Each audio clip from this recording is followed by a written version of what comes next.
everyone, welcome to France for today's leg of the Race Pro Championship. We're in the heart of the tiny town of Pau, nestled in the foothills of the Pyrenees in southwest France. And we're literally in the heart of the town because this historic circuit is laid out on the city streets. Pau's a really tricky circuit. The difference between winning and disaster is measured in just inches.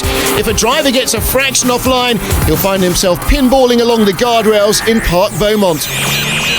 Unique to Pau are the high crowns in the centre of these narrow old roads. The cambers they create can easily pitch cars off the road, but drivers will be well aware of that, and they've been working hard with the teams to minimise the problem. A good suspension setup here will be critical for survival alone. In fact, final adjustments are being made to the cars on the grid right now in preparation for what is sure to be a dramatic race. So stay with us.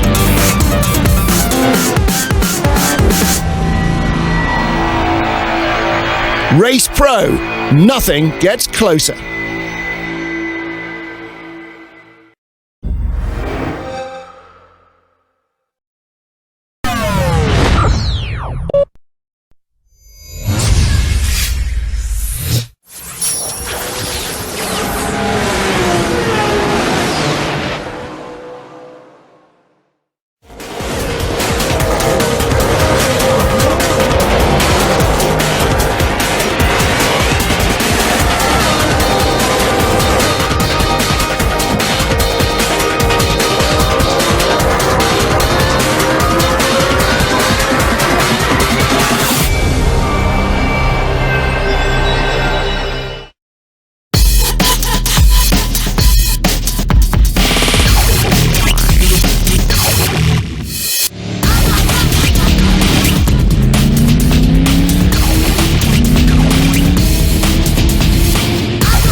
Hello everybody, welcome to Road America in rural Wisconsin, USA. We're midway between Milwaukee and Green Bay at a historic racetrack. Well, Road America is a hugely challenging track, 6.5 kilometers, 14 corners, high speed blended with demanding turns.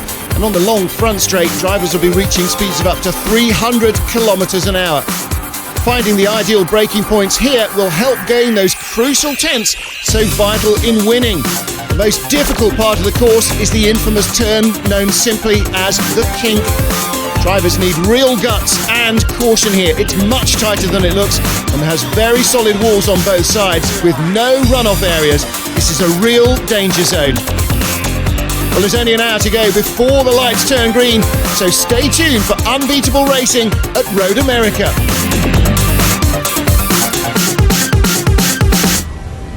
Race Pro, nothing gets closer.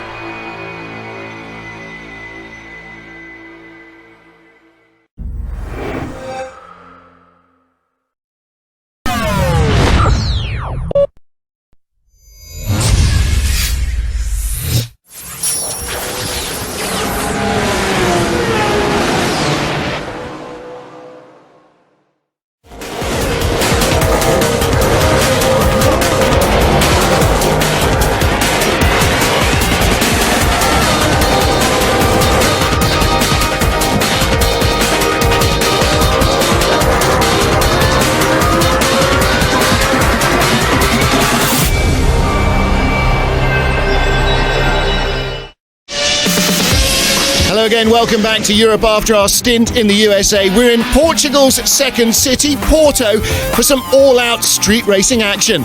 This track by the beach was created back in 1958, typical of its time, with drivers battling at high speeds across tram lines, between houses and over cobbled streets.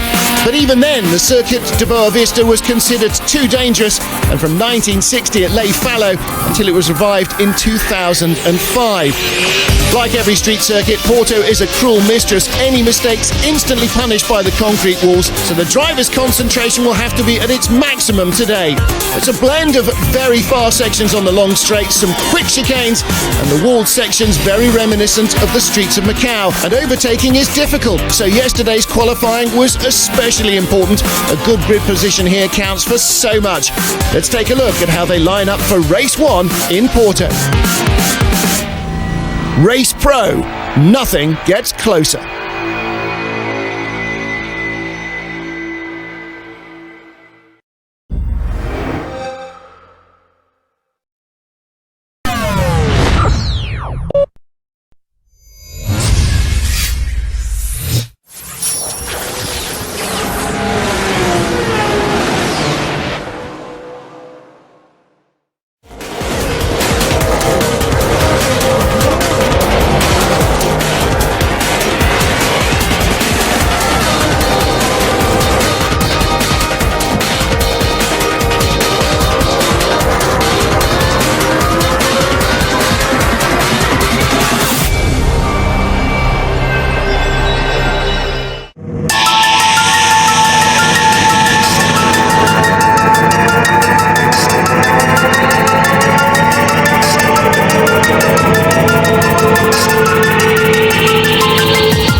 Thanks for joining us here at Laguna Seca, where the cars are getting ready to roll away in just under an hour's time. Well, Mazda Raceway Laguna Seca is a 3.6-kilometre switchback mix of fast straights and technical corners among the most demanding in motorsport.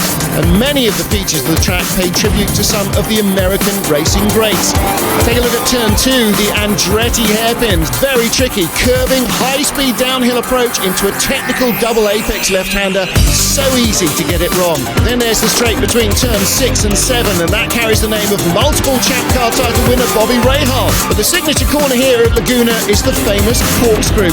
It's considered to be one of motorsport's most spectacular and challenging corners, with a 91-metre drop in elevation and a blind crest and apex on the uphill approach. The corkscrew is always a big draw with the crowds, and maybe today's race will see history made there once again. Race Pro, nothing gets closer.